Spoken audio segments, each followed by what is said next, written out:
Hi friends, welcome to Redex Media. என்னால் நம்பவே முடியல, உண்மையிலே நம்பவே முடியல. இப்போ தான் தர்மஸ்தலாவில் கர்நாடகாவில் நடந்த ஒரு உண்மை சம்பவம். 13 வருஷத்துக்கு முன்னாடி நடந்த அந்த கொலை அது தோண்டி எடுக்கப்பட்டு இன்றைக்கி நிறைய பேர் நியாயம் கேட்டுட்ருக்குறாங்க. அது சார்பாக நிறைய போராட்டம் நடந்துகிட்ருக்கு. ஒரு கட்டத்தில் முந்தானத்து தான் அந்த வீடியோவை போட்டிருந்தேன். இப்போ அதே பெங்களூரில் 22 வருஷத்துக்கு முன்னாடி நடக்கப்பட்ட ஒரு accident, God of accident. But அந்த ஆக்சிடெண்ட்டை இன்றைக்கி ப்ரீ பிளான் பண்ணி மர்டர் பண்ணாங்க அப்படின்னு சிட்டிமல்லு அப்படின்னு சொல்லிட்டு ஒரு நபர், தனிப்பட்ட நபர், அதுவும் ஆந்திராவில் இருக்கக்கூடிய ஒரு பெரிய சூப்பர் ஸ்டார் மேலே ஒரு குற்றச்சாட்டு வைக்கப்படுது. அது யாருன்னா திரு மோகன் பாபு அவர்கள். இதை சார்ந்து முழுக்க நேற்று வீடியோவில் பார்க்க போகிறோம். சௌந்தர்யாவோட வரலாறை பற்றியும் சில விஷயங்களை பேசப்படும். சௌந்தர்யா எப்போ, எந்த டேட்டில், எந்த டைமில் அந்த ஆக்சிடெண்ட் ஆச்சு, அந்த சாப்டரில் யாரெல்லாம் போனாங்க, அது மட்டும் இல்லை அவங்க ஹஸ்பண்ட் என்ன சொல்ல வராரு, இன்றைக்கி சோஷியல் மீடியா ஃபுல்லாக என்ன வைரல் ஆகிட்டுருக்கு, பொதுமக்களோட பார்வை என்ன, உண்மையிலே மோகன் பாபு தான் சௌந்தர்யாவை பிளான் பண்ணி மர்டர் பண்ணாரா அப்படின்றத முழுக்க இன்றைக்கி இந்த வீடியோவில் பார்க்க போகிறோம். ஸோ ஃப்ரெண்ட்ஸ், யாராவது புதுசாக வந்திருந்தீங்கன்னா தயவுசெய்து என்னோடய சேனலை சப்ஸ்கிரைப் பண்ணி உங்கள் கையால் ஒரு லைக் கொடுத்துருங்க.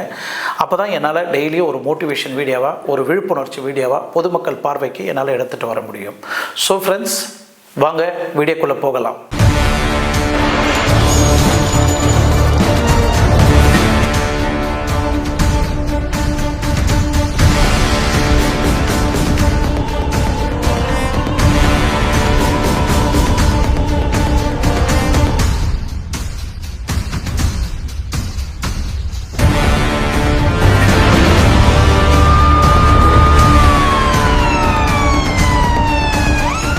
ஸோ ஃப்ரெண்ட்ஸ், இன்றைக்கி நிறைய ஹீரோயின்ஸுங்க பிரபலமாக இருக்கிற இந்த காலகட்டத்தில் ரொம்ப ஃபேமஸான ஹீரோயினுங்க நீங்கள் கையை விட்டு என்ற அளவுக்கு தான் இருக்குது.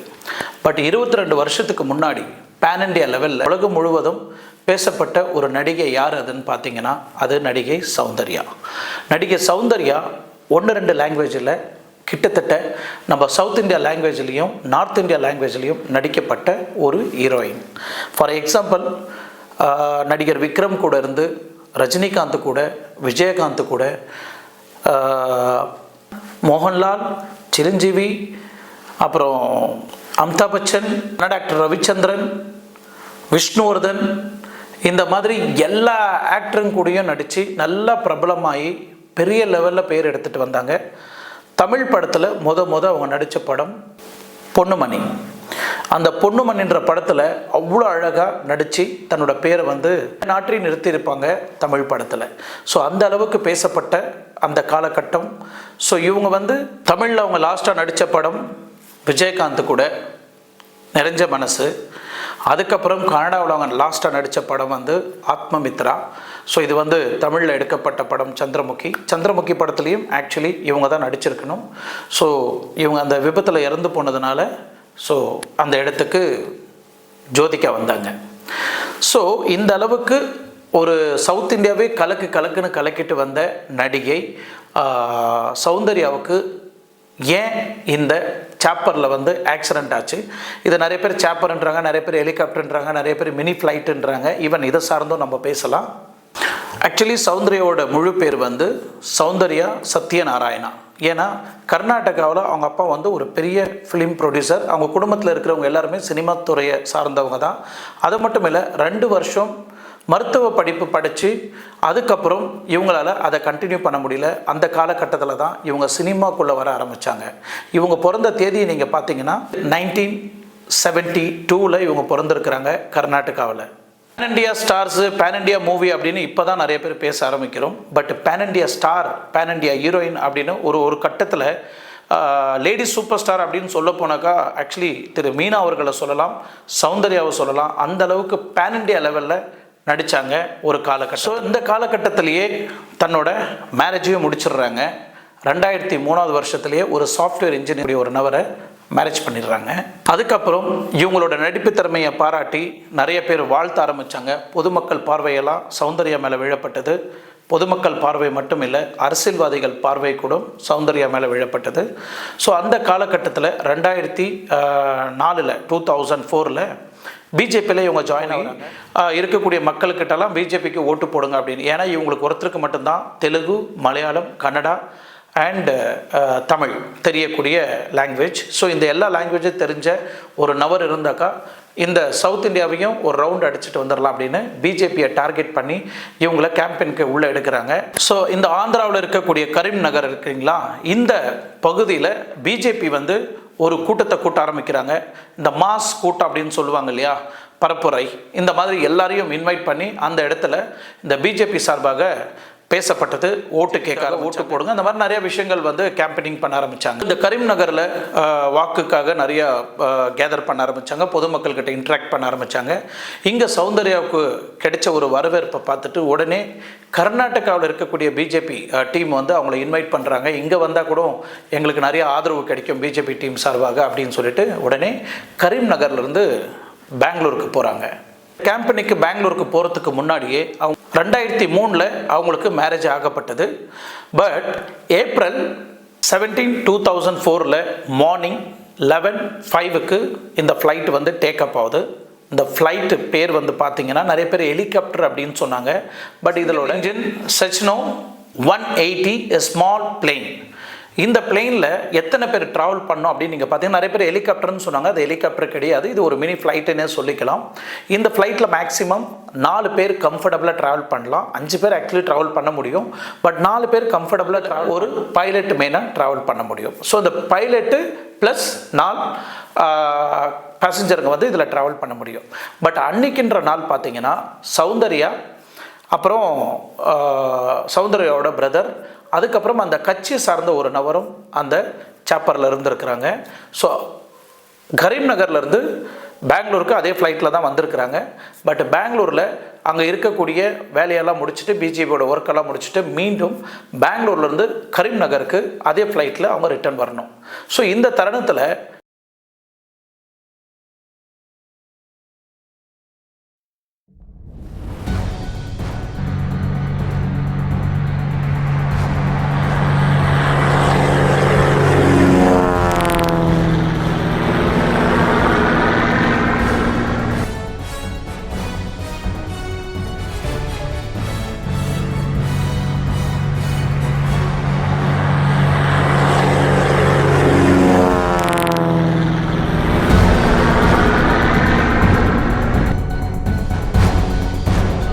டேக்கப் ஆகுது.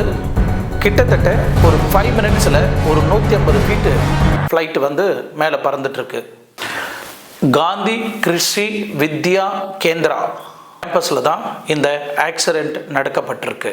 சாப்பர் எப்படி ஆக்சிடெண்ட் ஆனது நான் உங்களுக்கு காமிக்கிறேன், இந்த வீடியோவில் நீங்கள் பார்க்கலாம்.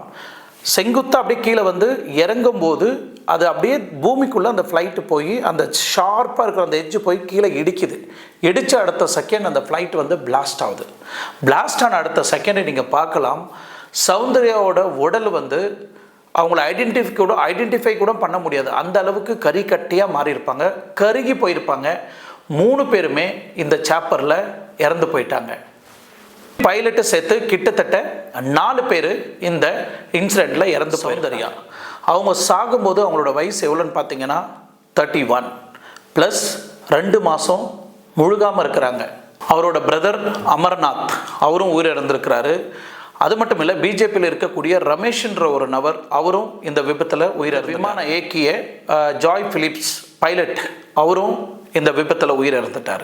ஆந்திராவாகட்டும், கர்நாடகாவாகட்டும், தமிழ்நாடாகட்டும் சௌந்தர்யாவுக்கு அந்த அளவுக்கு வரவேற்பு இருந்தது. இவங்க இறந்து போன அந்த காலகட்டத்தில் ஒட்டுமொத்த இந்தியாவும் சோகத்தில் அழுத்தியது. ஸோ ஏன்னா இவங்க சவுத் இந்தியா மட்டும் இல்லை, நார்த் இந்தியாவிலையும் அழகான படங்கள்லாம் கொடுத்துருக்குறாங்க. இந்த படத்தில் நடித்து நிறைய மக்களை சம்பாரித்த சௌந்தர்யா அவர்கள் இந்த ஃப்ளைட் கிராஷில் இறந்த பிறகு அந்த தருணத்தை எல்லாரும் வீடியோவில் பார்த்து அந்த அளவுக்கு கண்ணீர் விட்ட காலம் அந்த 90s காலகட்டத்தில் 90ஸ்ல கொடி கட்டி பறந்த ஒரு நடிகை யார் அதுன்னு நீங்கள் பார்த்தீங்கன்னா நடிகை சௌந்தர்யா மட்டும். காலகட்டத்தில் இருந்த திரு SM கிருஷ்ணா அவர்கள் வந்து ரொம்ப வெக்ஸ் ஆயிட்டார். அந்த அளவுக்கு இவங்க பேர் புகழும் சம்பாரித்து கொடுத்து அந்த காலகட்டத்தில் உடனே அவங்க இறந்து போயிட்டாங்கன்னு சொன்னோடனே ரொம்ப அப்செட் ஆகி காமர்ஸ் மினிஸ்டராக இருந்த அருண் ஜேட்லி அவர்களும் ரொம்ப வெக்ஸ் ஆகிட்டாப்புல. ஸோ உடனே SM கிருஷ்ணா அவங்களோட டீம் எல்லாருமே அந்த ஆக்சிடென்ட்டான இடத்துக்கு வராங்க. அது மட்டும் இல்லை, PM வாஜ்பாய் அவர்களும் தன்னோட இரங்கலை தெரிவிச்சிருந்தார். அந்த அளவுக்கு மனசு ஒடிஞ்சு போயிட்டாரு வாஜ்பாய் அவர்கள். இந்த காலகட்டம் மறைந்தது, இந்த 90s காலகட்டம். ஒரு நல்ல பிரபல நடிகை, வயசு 31 தான் ஆகுது, கல்யாணம் ஆகி 1 வருஷம்தான் ஆயிருக்கு, 2 மாதம் முழுகாமல் இருக்கிறாங்க. இந்த காலகட்டத்தில் இந்த பிஜேபிக்காக கேம்பெயின் பண்ணி பொதுமக்களோட ஆதரவு கிடைக்கணுன்றதுக்காக இவங்க ஒரு ஸ்டேட்டாக இந்த ஃப்ளைட்டில் ட்ராவல் பண்ணி பொதுமக்களோட ஆதரவை பிஜேபிக்காக சேர்க்கறதுக்கு முயற்சி பண்ண காலகட்டத்தில் இந்த ஒரு விபத்து நடக்கப்பட்டது. இந்த விபத்தோட ஃபுல் டீட்டெயில் இன்வெஸ்டிகேஷன், போலீஸ் ரிப்போர்ட்லேருந்து எல்லாமே அன்னைக்கு கோர்ட்டில் கொடுத்து சப்மிட் பண்ணி இந்த கேஸு இது ஒரு காட் ஆக்சிடென்ட் அப்படின்னு சொல்லிட்டு க்ளோஸ் பண்ணியாச்சு. காரணம், ஒரு ஃப்ளைட்டை யாராவது தாக்கி அதை பாம்பு பிளாஸ்ட் பண்ணாங்கன்னா அது ஆக்சிடென்ட்னு சொல்லலாம். இல்லை இன்ஜின் கோளாறு ஆகியில் தானாக அந்த ஃப்ளைட்டு வெடியுதுன்னா அது நேச்சுரல் ஆஃப் காட் டெத் அப்படின்னு சொல்லுவாங்க. அந்த மாதிரி இது காட் ஆக்சிடென்ட் அப்படின்னு சொல்லிட்டு இந்த கேஸை க்ளோஸ் பண்ணப்பட்டது. பட் 22 வருஷம் ஆன பிறகு இன்னைக்கு ஒரு நபர், இந்த சிட்டி மல்லுன்ற ஒரு நபர், தனிப்பட்ட நபர் 500 டேஸ் உண்ணாவிரதம் இருக்கிறாரு. நான் சாப்பிட மாட்டேன், தண்ணி குடிக்க மாட்டேன், ஜூஸு குடிக்க மாட்டேன் அப்படின்னு கிட்டத்தட்ட இப்போது 495 டேஸ் ஆகிட்டுருக்கு. இன்னைக்கு வரைக்கும் தன்னோட உண்ணாவிரதம் கடைப்பிடிச்சிட்டு இருக்கிறாரு. కారణం ఏంటంటే వీరాభిమాని అండి. నా పేరు ఎదురుగట్ల చిట్టుమల్లు, మాది కమ్మూరు మండలం సత్యనారాయణపురం గ్రామం, తెలంగాణ రాష్ట్రం. సౌందర్య గారి వీరాభిమాని నేను. సౌందర్య గారు బతికున్నప్పుడు ఆమెకి 6 ఎకరాలు జల్లుపల్లిలో ఉన్నటువంటి 6 ఎకరాల గెస్ట్ హౌస్ సౌందర్య గారిది, జల్లుపల్లిలో ఉన్నటువంటిది. అయితే ఆ బతికున్నప్పుడు సౌందర్య గారు మంచు మోహన్ బాబు గారు సినిమా యాక్టర్ వచ్చి సౌందర్య గారిని అడగడం జరిగింది. ఈ 6 ఎకరాలు జల్లుపల్లిలో ఉన్నటువంటి నాకు గెస్ట్ హౌస్ నాకు ఇవ్వండి అని అడిగితే అప్పుడు సౌందర్య గారు నేను ఇవ్వను, నేను ప్రేమపడి కొనుక్కున్నాను, అది ఖమ్మం హైదరాబాద్లో అని చెప్పారు. ఆ విషయంలో కక్ష పెంచుకున్న మంచు మోహన్ బాబు గారు ఎలాగైనా దాన్ని దక్కించుకోవడం కోసం జల్లుపల్లిలో ఉన్నటువంటి 6 ఎకరాల గెస్ట్ హౌస్ ఆ కక్షతోటి సినిమా యాక్టర్ సౌందర్య, వారి తమ్ముడు అమర్నాథ్ మన బెంగళూరు నుంచి మన తెలంగాణ వస్తున్న క్రమంలో పార్టీ ప్రచారంలో ఆయన కక్షపూరితంగా ఇది ముమ్మాటికి ఆయన పని ఆయన హత్య చేయించి ఆ 6 ఎకరాలు జల్లుపల్లిలో ఉన్నటువంటి 6 ఎకరాలు ఆ గెస్ట్ హౌస్ కూడా ఇప్పుడు ఆయన అక్రమంగా అనుభవిస్తున్నాడని నేను ఖచ్చితంగా నాకు తెలుసు. ఇది నిజం, ఇది ఎస్. కాబట్టి ఈ మన డెత్ ఫైల్, సౌందర్య గారి డెత్ ఫైల్ రీఓపెనింగ్ చేసి మన మంచు మోహన్ బాబు గారి మీద కేసు ఫైల్ చేసి మరి చట్టపరమైన చర్య తీసుకోవాలని నేను కోరుకుంటున్నాను. జల్లిపల్లిలో ఉన్నటువంటి 6 ఎకరాల గెస్ట్ హౌస్ ఎమ్మటే గవర్నమెంట్ స్వాధీనం చేసుకుని మీడియా మిత్రులు కానీ, తర్వాత మిలిటరీ సోదరులు కానీ, పోలీసు వారికి కానీ, తర్వాత అనాథాశ్రమానికి కానీ ఖచ్చితంగా ఆ 6 ఎకరాల జల్లిపల్లిలో ఉన్నటువంటి 6 ఎకరాల గెస్ట్ హౌస్ని గవర్నమెంట్ వారు స్వాధీనం చేసుకున్నారు. சௌந்தர்யா ஆக்சிடென்ட்ல இறந்து போகல, அவங்கள ப்ரீ பிளான் பண்ணி கொலை செய்யப்பட்டது. யாருப்பா அந்த கொலை செய்தது அப்படின்னா, ஆந்திராவில் இருக்கக்கூடிய ஒரு பிரபலமான நடிகர், தமிழ், தெலுங்கு, கன்னடா எல்லா படத்துலையும் அவரும் நடிச்சிருக்கிறாரு. அவரும் ஒரு காலத்தில் சூப்பர் ஸ்டாராக இருக்கப்பட்ட ஒரு நபர் தான் திரு மோகன் பாபு அவர்கள் மேலே இந்த குற்றச்சாட்டு வைக்கப்படுது. இப்போ தான் திரு மோகன் பாபு அவங்க சன்னு கூட ஒரு பெரிய ஆர்ப்பாட்டாகி ஒரு பெரிய பிரச்சனையாகி பிடிங்க அடிக்கிறதுக்கெல்லாம் போனார் இந்த டிவி சேனல்காரங்களை. ஸோ இந்த மாதிரி ஒரு கான்ட்ரவர்சியில் இருந்து வெளியே வரத்துக்குள்ளேயே மீண்டும் இந்த மாதிரி ஒரு கான்ட்ரவர்சி, திரு சௌந்தர்யா அவர்களை பிளான் மல்டர் சார் இது அப்படின்னு இந்த சிட்டி மல்லு சோஷியல் மீடியாவுக்கு தெரிவிக்கிறாரு. அவர் சார்பாக போலீஸ் ஸ்டேஷனில் கம்ப்ளைண்ட் கொடுக்குறாரு. அதை பேஸ் பண்ணி இன்றைக்கி ஒட்டுமொத்த சோஷியல் மீடியாவும் இன்றைக்கி மோகன் பாபு மேலே கேமரா திரும்பி, போராட்டம் செய்யக்கூடிய மனிதன் நான் காந்தி வழியில் தான் போராட்டம் செய்வேன், எனக்கு நியாயம் வேண்டும், அந்த கொலை செய்த நபரை நீங்கள் கைது செய்யணும், அவரை இன்வெஸ்டிகேஷன் பண்ணுங்கள், இன்ட்ராகேஷன் பண்ணுங்கள், மீண்டும் சௌந்தர்யாவோட கேஸை ரீஓப்பன் பண்ணுங்கள், அந்த இன்வெஸ்டிகேஷனை ரெவல்யூஷன் பண்ணுங்கள், ரீஓப்பன் பண்ணி மீண்டும் அந்த கேஸை ஃபஸ்ட்லேருந்து இன்வெஸ்டிகேஷன் பண்ண சொல்லுங்கள். அப்போ தான் இந்த ஆக்சிடெண்ட்டா இல்லை கொலையா அப்படின்னு உங்களுக்கு எல்லாருக்கும் தெரிய வரும் அப்படின்னு இந்த சிட்டி மல்லு பிரச்சாரம் பண்ணிட்டு இருக்கு. சிட்டி மல்லு எப்படி இவருக்கு இந்த விஷயம் தெரியும், இவங்க தான் கொலை பண்ணாங்க அப்படின்னு நீங்கள் எப்படிப்பா தைரியமாக சொல்கிறீங்க அப்படின்னு போலீஸ் டிபார்ட்மெண்ட்டில் கேட்குறாங்க, ப்ரெஸ் ரிப்போர்ட்லேயும் கேட்குறாங்க. அப்போ அவர் சொல்லக்கூடிய அந்த விஷயம் என்னன்னு நீங்கள் பார்த்தீங்கன்னா, நான் ஒரு தீவிர ஃபேன் சௌந்தர்யா அவர்களுக்கு, சௌந்தர்யான்னு எனக்கு அப்படி பிடிக்கும், என் உயிரே கொடுப்பேன், நான் அந்த அளவுக்கு ஒரு வெறியன் அப்படின்னு சொல்லிட்டு சொல்ல வராங்க. இந்த ஒரு இன்ட்ராக்ஷனில் நான் சௌந்தர்யா மேடமை மீட் பண்ண போயிருந்தேன் ஒரு வாட்டி. அந்த டைமில் சௌந்தர்யா மேடம் ஒருத்தர்கிட்ட ஃபோனில் பேசிகிட்டு இருக்கிறாங்க. ஃபோனில் பேசி ரொம்ப கோவமாக, அவங்க என்ன பேசினாங்கன்னு எனக்கு தெரியல, ரொம்ப கோவமாக ஃபோனை இப்படி இது பண்ணாங்க, கையில் இப்படி தொடமையில் இப்படி தட்டினா. பிரதர்கிட்ட சொல்கிறாங்க, பிரதர் அக்கா என்னக்காச்சு அப்படின்னு கேட்குறாங்க. பிரதர்கிட்ட இவங்க சௌந்தர்யா சொல்கிறாங்க, இல்லை மோகன் பாபு நம்மளோட 6 ஏக்கரா ஃபார்ம் ஹவுஸ் இருக்கு இல்லையா, அந்த ஃபார்ம் ஹவுஸை ரொம்ப நாளாக என்னை கொடுன்னு எனக்கு வித்துரு, எனக்கு கொடுத்துரு அப்படின்னு ரொம்ப டார்ச்சர் பண்ணுறாரு, என்ன பண்ணுறதுன்னே தெரில பிரதர் அப்படின்னு சொல்லிட்டு அவங்க பிரதர்கிட்ட சொல்லிட்டு இருக்கிறாங்க. அதுக்கு அவங்க பிரதரும் சொல்கிறாரு, இல்லை நான் கண்டிப்பாக இந்த லேண்டை நம்ம கொடுக்கக்கூடாது, நம்ம ஃபார்ம் ஹவுஸை கொடுக்கக்கூடாது அப்படின்னு சொல்லிட்டு அவரும் உறுதிமொழி எடுத்துருக்காரு, அவரும் கன்ஃபார்ம் பண்ணிட்டாரு. ஸோ இவங்க 2 பேருமே சேர்ந்து அந்த இடத்த கொடுக்க மாட்டேன்றாங்க. இந்த இடம் எங்கே இருக்குது, இந்த ஜலப்பள்ளியில் லேண்டு தான் இருக்குது 6 ஏக்கரா அப்படின்னு நிறைய பேர் நினச்சிட்டு இருக்கிறாங்க. பட் ஆக்சுவலி இந்த ஜலப்பள்ளியில் இருக்கக்கூடிய லேண்டு கிடையாது, அது ஒரு ஃபார்ம் ஹவுஸ்.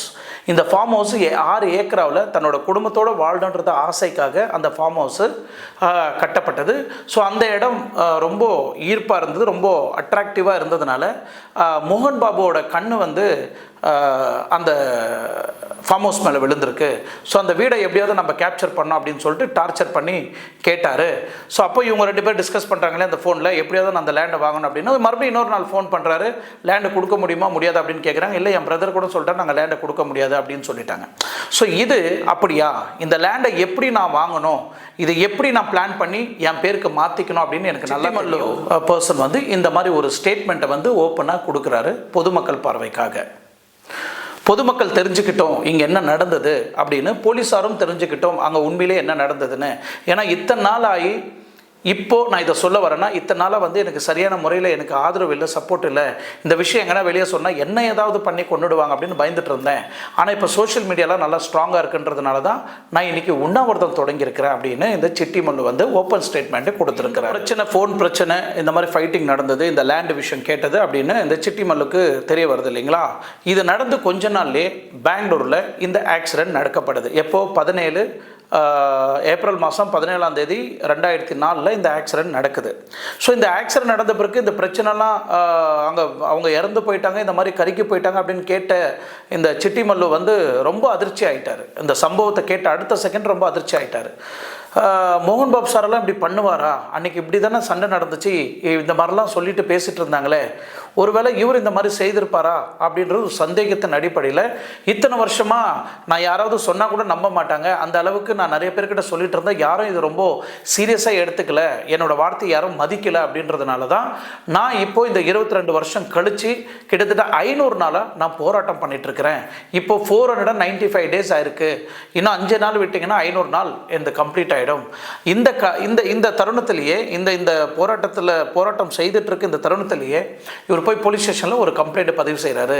அன்னைக்கு இந்த மாதிரி சம்பவம் நடந்தது சார், இந்த மாதிரிலாம் இப்படி இருந்தது, இந்த மாதிரி சொத்து தகராறு பிரச்சனை, 6 ஏக்கரா லேண்டை வந்து மோகன் பாபு வந்து கேட்டு ரொம்ப டார்ச்சர் பண்ணிட்டு இருந்தாங்க.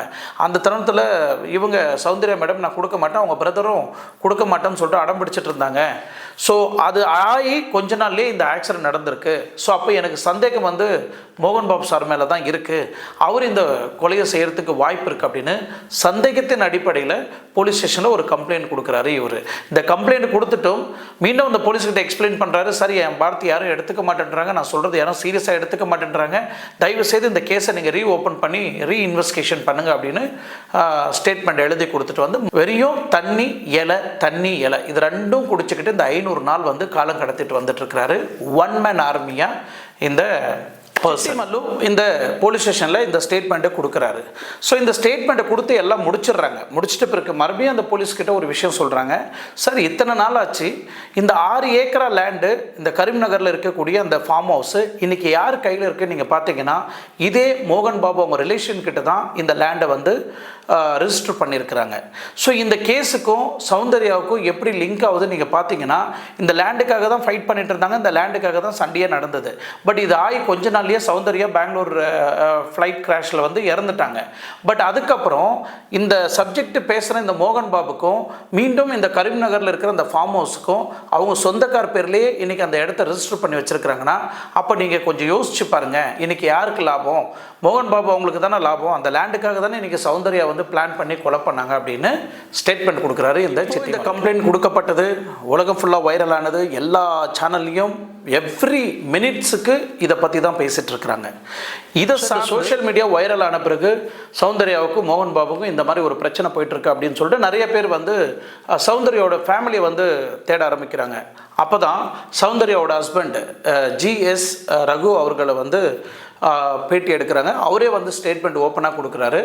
ஏன் இந்த ஸ்டேட்மெண்ட் கொடுத்தாருன்னா, என்னோட சௌந்தர்யாவை பற்றி நல்லா தெரியும், சௌந்தர்யாவுக்கும் எந்த ஒரு பிரச்சனையும் இல்லை, நாங்கள் இது வரைக்கும் எங்கள் ஃபேமிலி ஃப்ரெண்டாக தான் நாங்கள் பழகிட்டு இருக்கிறோம், கிட்டத்தட்ட 20-22 வருஷமாக நான் மோகன் பாபு சாருக்கு ஒரு நல்ல ஃப்ரெண்டாக இருக்கிறேன், எங்கள் ஃபேமிலிக்கு ஒரு நல்ல ஃபேமிலி மெம்பராக இருக்கிறப்பல இதில் வந்து கண்டிப்பாக என்னோட மனைவி சாவுக்கும் இவருக்கும் எந்த ஒரு தொடர்பும் இல்லை அப்படின்னு அவர் வந்து ஒரு கிளியர் ஸ்டேட்மெண்ட்டு, டிஸ்ட்ரிபியூட் ப்ராப்ளம் ஆகட்டும், இல்லை எங்கள் லேண்டு மேலே ஆசைப்பட்டு ஆசைப்பட்டு என் ஒய்ஃபை சௌந்தர்யா வந்து கொலை பண்ணதாகட்டும், இதெல்லாம் வாய்ப்பே கிடையாது. இது வந்து யாரோ வேணுனே ஒரு கட்டுக்கதையை கட்டி இது ஒரு கான்ட்ரவர்சியாக உருவாக்கிட்டு இருக்கிறாங்க அப்படின்னு அவங்க ஃபேமிலியை சார்ந்தவங்க, தன்னோட கணவன் சௌந்தர்யாவோட கணவன் ரகு அவர்கள் வந்து இந்த ஓப்பன் ஸ்டேட்மெண்ட்டு கம்ப்ளைண்ட்டை பிரேக் பண்ணுங்க, இது வந்து இந்த மாதிரி சம்பவம் எதுவுமே இல்லை அப்படின்னு. ஏன்னா நான் சின்ன வயசுலேருந்தே என் ஒய்ஃபு கூட பழகிட்டு இருக்கிறோம், நாங்கள் சின்ன வயசுலேருந்தே ஒன்றா இருந்து கல்யாணம் பண்ணிக்கணும் வாழ்ந்த காலகட்டம். ஸோ அங்கே வாழ்க்கையில் நடந்த ஒவ்வொரு விஷயமும் ஒரு தருணமும் என்கிட்ட ஷேர் பண்ணியிருக்கிறாங்க. ஸோ மோகன் பாபு சாரை பற்றி ஒரு சின்ன கம்ப்ளைண்ட் கூட இது வரைக்கும் சௌந்தர்யா வந்து எனக்கு சொல்லலை, எந்த ஒரு பிரச்சனையும் இல்லை அப்படின்னு ஒரு ஸ்டேட்மெண்ட் எழுதி ஓப்பன் ஸ்டேட்மெண்ட்டாக கொடுத்துருக்கிறாரு திரு ரகு. இந்த டவுட் வந்து மீண்டும் மோகன் பாபு மேலே வைக்கப்படுதுன்னா, இப்போ நான் சொன்ன ஃபஸ்ட்டே உங்களுக்கு சொன்னேன், மோகன் பாபுக்கு 3 பசங்க இருக்கிறாங்க. இந்த 3 பசங்களும் இதே சொத்து தகராறு மோகன் பாபுக்கு ஏன் இந்த அளவுக்கு நெருக்கடி வந்துட்டு இருக்குன்னா, இப்போ கூட லேட்டஸ்ட்டாக அவர் வந்து ஒரு அரக்கத்தனமாக நடந்துக்கிட்டார் மீடியாக்காரை பார்த்து, அதுக்கு சாரியும் கேட்டிருந்தாரு. மோகன் பாபுக்கு 3 பசங்க இருக்கிறாங்க. இந்த 3 பசங்களும் இதே சொத்துக்காக தான் ஃபைட்டிங் பண்ணிட்டு இருந்தாங்க. இந்த சொத்து என் பேரில் கூட அப்படின்னு ஒரு பெரிய கலவரமே நடந்துட்டு இருந்தது. ஒட்டுமொத்த சோஷியல் மீடியாவும் கோர்ட் வரைக்கும் போச்சு இந்த பிரச்சனை. இதை பேஸ் பண்ணி தான் இந்த சிட்டிமல்லுன்ற ஒரு நபர் வந்து தன்னை ஐடென்டிஃபை பண்ணி இவர் இந்த அளவுக்கு ஒரு அரக்கனாக இருக்கிறவர் ஏன் சௌந்தர்யா கொலையும் பண்ணியிருக்கக்கூடாது அப்படின்னு அன்றைக்கி அந்த பிரச்சனை ஆச்சு. இந்த லேண்டு பிரச்சனைனால ஃபேமிலியிலே அடிச்சுக்கிறாங்க, 3 பசங்களும் அடிச்சுக்கிறாங்க. ஏன் அன்றைக்கே வந்து ஓப்பன் ஸ்டேட்மெண்ட்டாக அந்த மீடியாக்காரங்களாம் வரும்போது அன்றைக்கே ஓப்பனாக சொல்லியிருக்கலாமே, இந்த மாதிரி அரக்கத்தனமாக நடந்துக்கிற இந்த மோகன் பாபு அவர்கள் இதே மாதிரி சௌந்தர்யாவையும் கொலை பண்ணது இவர் தான் அப்படின்னு ஏன் இந்த சோஷியல் மீடியாவில் சொல்லப்படலை? எதுக்காக இத்தனை நாளாக இந்த 22 வருஷமாக மறைஞ்சிருந்தார், என்ன காரணம் அப்படின்னு பொதுமக்களோட கேள்வியாக பார்க்க. மோகன் பாபு அவர்கள் ஒரு பெரிய ஸ்டார்னு சொல்லலாம். ஆள் பலமாகட்டும், பணபலமாகட்டும், அரசியல் பலமாகட்டும், ஸ்டார் பலமாகட்டும் எல்லாமே இருக்கக்கூடிய ஒரு நபர். ஃபேமிலி தகராறில் அப்பம் புள்ளிங்க அடிச்சுக்கின காலகட்டங்கள்லாம் இருக்குது. அந்த அளவுக்கு அவரோட ரெப்புடேஷன் நீங்கள் பார்த்தீங்கன்னா கொஞ்சம் டவுனாக தான் இருக்குது. ஸோ இது ஒரு பக்கம் போயிட்டு இருந்தாலும் போலீஸ் வந்து இந்த சிட்டிமல்லை வந்து இன்வெஸ்டிகேஷன் பண்ண ஆரம்பிக்கிறாங்க. மீண்டும் அவரை கேட்க ஆரம்பிக்கிறாங்க. சௌந்தர்யாவோட தீவிர ஃபேனுன்றீங்க, சௌந்தர்யா கூட நீங்கள் ஃபோட்டோ கிட்ட ஏதாவது எடுத்துக்கின ஆதாரம் இருக்கா அப்படின்னு கேட்டிங்கன்னா கண்டிப்பாக அதுவும் கிடையாது.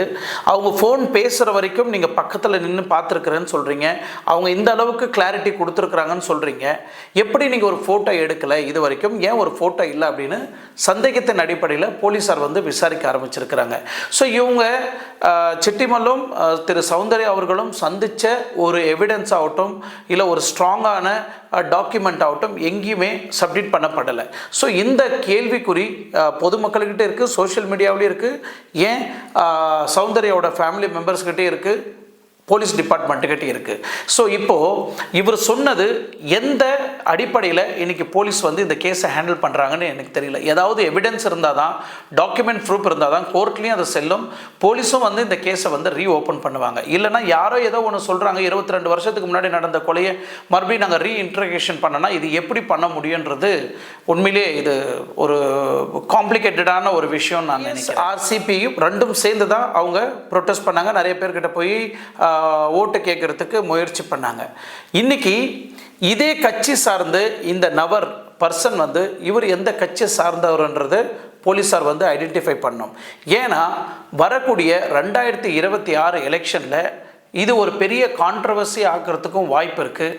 மீண்டும் இந்த கட்சியில் முக்கியமாக இந்த கட்சிக்கு கெட்ட பேர் உண்டாக்கணும், இல்லை இந்த நடிகருக்கு கெட்ட பேர் உண்டாக்கணும், இல்லை அந்த சிட்டிமல்லுன்ற நபருக்கும் திரு மோகன் பாபு அவர்களுக்கும் ஏதாவது பர்சனல் கான்ட்ரவர்சியாக இருந்ததா, இல்லை பர்சனல் பகையாக ஏதாவது இருந்துச்சா அப்படின்றத நம்ம பார்க்க வேண்டிய ஒரு சார்ந்தால் நம்ம யோசிக்க வேண்டிய ஒரு தருணத்தில் இருக்கிறோம். அது மட்டும் இல்லை ரியலாகவே மோகன் பாபு தான் பிளான் பண்ணி திட்டமிட்டு சதி செய்யப்பட்டு திரு சௌந்தர்யா அவர்கள் அவங்க பிரதரையும் அந்த பைலட் பிலிப்ஸையும் கூட இருந்த பிஜேபி ரமேஷையும் கொலை செய்யப்பட்டாங்களா அப்படின்றத நம்ம பார்க்க வேண்டிய ஒரு தருணம். அன்னைக்கு காலகட்டத்தில் இந்த ரெண்டு ஒரே கட்சியில் தான், இடங்களில் பார்த்தாலும் ரொம்ப கன்ஃபியூஷனாக தான் இருக்குது. எனவே இன்னும் ஒரு முக்கியமாக இந்த கொலை செய்யப்பட்டு அவங்க ஏதாவது முக்கியமான ஆதாரத்தை வந்து மறைக்கிறாங்களா, இல்லை மறுக்கப்படுதா, இல்லை இது வந்து 22 வருஷம் ஆச்சு, இதுக்கு மேலே இதை பற்றி பேசினா என்ன நடக்க போகுது அப்படின்னு எல்லாரும் திங்க் பண்ணுறாங்களான்றதும் தெரியல. பட் எனிவே இது கட்சி சார்ந்து கொலை செய்யப்பட்டிருக்கா, இல்லை பர்சனலாக ரிவெஞ்ச் எடுக்கப்பட்டிருக்கா, இல்லை ரியலாகவே இது பிளான் பண்ணி மர்டர் செய்யப்பட்டிருக்கா சௌந்தர்யா 2 வாரம் 3 வாரத்துக்குள்ளே நம்மளுக்கு அப்டேட் கிடைச்சிடும். ஏன்னா இப்போ மறுபடியும் இந்த கேஸை வந்து ரீஇன்ட்ராகேஷன் பண்ண ஆரம்பிச்சிருக்கிறாங்க, ரீஇன்வெஸ்டிகேஷன் பண்ண ஆரம்பிச்சிருக்கிறாங்க. அது மட்டும் இல்லை, போலீஸ் இப்போ நிறையா தரப்புலேருந்து இன்ட்ராகேஷன் பண்ண ஆரம்பிச்சிருக்கிறாங்க. உண்மையிலே இதில் யாரெல்லாம் இன்வால்மெண்ட் ஆகிருக்கிறாங்க, சௌந்தர்யா இந்த ஆக்சிடெண்ட் டெத்தில் இன்னும் யாரெல்லாம் இதில் இன்வால்மெண்ட் ஆகிருக்கிறாங்க, இன்னும் யாரெல்லாம் இதில் மாட்ட போகிறாங்கன்றது தெரியல. எனவே ஆர்கே ரிப்போர்ட்டு சார்பாக சௌந்தர்யாவோட அடுத்த வீடியோவும் இன்னும் நம்மளுக்கு புது புது அப்டேட்ஸ் கிடைக்கிற அடுத்த வீடியோவில் நான் உங்களை சந்திக்கிறேன் வித்து கிளாரிட்டியோட. இப்போ கிடைச்சிருக்கிற இந்த கிளாரிட்டி இப்போ வரைக்கும் பொதுமக்களால் பேசப்பட்டுருக்கு. இதில் நிறைய நியூஸில் கிளாரிட்டியாக உங்களுக்கு கிடைச்சிருக்காது. யூடியூப் மூலிமா உங்களுக்கு இது ஃபுல் டீட்டெயிலாக உங்களுக்கு நான் எலாபரேட் பண்ணியிருப்பேன்னு நினைக்கிறேன். மீண்டும் அடுத்த வீடியோவில் சந்திக்கும் வரை உங்களிடமிருந்து விடைபெறுவது உங்கள் ஆர்கே. நன்றி, வணக்கம்.